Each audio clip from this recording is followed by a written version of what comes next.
Alright, so this video is going to show us how to make our rear tire. We're going to design it in a way that we can shrink it down to make the front tire. Right now, your screen should look like this, where you've got a bunch of parts down at the bottom. Your car body, the assembly won't have anything in it yet. We'll have the axle, the rear wheel, front wheel, which is a little bit smaller, and now we're going to make our rear tire first, and then we'll resize it to make our front tire. So what we're going to do is click the plus, go to Create Part Studio.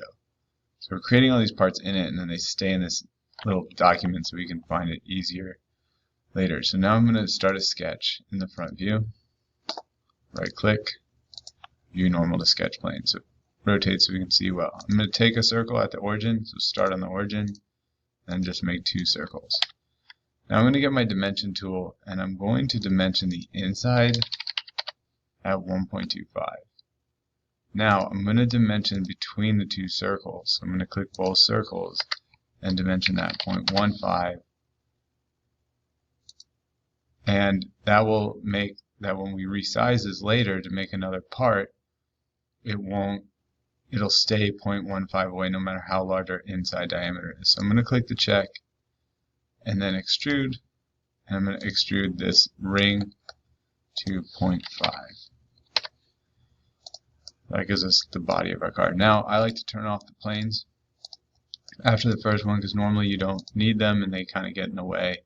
Normally you're going to make extrusions off of the existing planes that you've created. So now the next thing we're going to do is make a chamfer. And before we do that, I like to get in the habit of renaming this stuff. So I'm going to right click on this, rename it, and I'm going to call it wheel body. And now I'll take my chamfer, I'm going to select this edge and this edge. So what it does is it kind of cuts the corner off at an angle, and I'm going to do 0.05 for this. So just a little one. We still have flat, but it just kind of gives it that more realistic tire look. And I'll rename this wheel chamfer.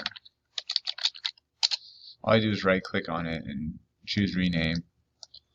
Alright, now we're going to cut some treads in this. So we're going to start a sketch on this face.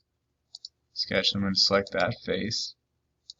Go to front, and now I'm going to make 2 lines that go up. And I might as well just make a full triangle. So like that, and we're going to use this to just cut a little piece in here. But we're not going to cut that much. So what I want to do is make this a 4-degree angle. So I'm going to take my dimension tool, do 4, and it's going to make this thin cut right here. And because it's a circle, it doesn't matter if it's in the top at all. If you do want to make it in the top, you can take a line like this, make it a construction line. So I went from the midpoint to the midpoint, and then you can make that line vertical, and this won't affect your extrusion at all. It'll just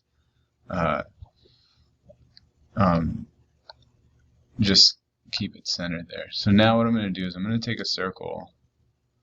I'm going to start here. I'm going to draw it out so it fits in the middle of those 2.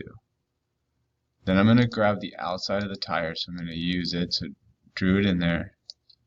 And I'm going to dimension this little circle, or the outside circle to that circle I just drew. I'm going to make it 0.01, because we just want to barely cut into this part of the tire. And I can leave it like this, or I can trim if I want. To make it simpler, I'm just going to leave it. Make sure that this blue line, it doesn't have to be constrained because we're just cutting this little part out here. As long as it's above your tire, it's okay. So I'm going to end my sketch, choose extrude. I'm going to click just into that part, choose remove. This is going to make like a little tire rip, but we don't want it to go all the way across. So I'm going to put in 0.2 and press enter. So it's just going part of the way across.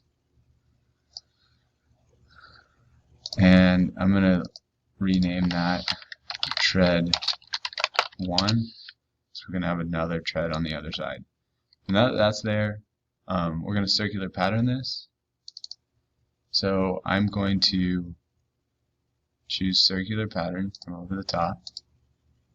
I'm going to change this to feature pattern. Now I'm going to choose tread 1 because that's what I want to pattern. I'm going to have it go all the way around the wheel, and to have it equally go all the way around the wheel at 4 degrees, the instance count is 45. And so I'm going to put 45 in and then click the red box, axis of pattern. It can be any circle that shares the center point. I'm going to click on it, click the check, and now we've got some treads going that way.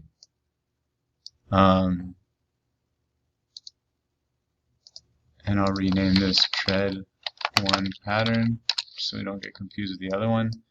And I'm going to start a sketch on the other side. And instead of mirroring it, we're going to offset them, so it's going to be a little bit different. So I made my sketch on this plane. So now what I'm going to do is take my use tool and I'm going to zoom in. I'm going to take just this part right here. And then I'm also going to take part next to it. I'm going to take those two parts because this square that's in between it is what we want to extrude. So the easiest way would just be to take a circle. I'm going to make a circle there, and then another circle there. Now if I want to trim, this might be a good one to trim on. So we'll trim the extra stuff that we don't need. We can even trim these if we want, because we just want that one little box. So now we got that. I'm going to choose extrude, click just inside there, remove, and we're going to do 0.2 again. So now we've got this opposite piece that will pattern now. I'm going to rename this to tread 2. And now I'll do my circular pattern. So circular pattern, remember to choose feature, choose tread 2, axis of pattern is here, or any of the circles. We put 45 in, and we've got our opposite, somewhat realistic looking tire. So now I'm going to change the appearance because it's a tire. I'm not going to do black because it's really hard to see. When you do black, you can't see anything else. So I think a dark gray will do it. And that is our front tire, or rear tire. So I'm going to rename this, call it rear tire, and press enter. And this is how we'll use this to resize to make our next one.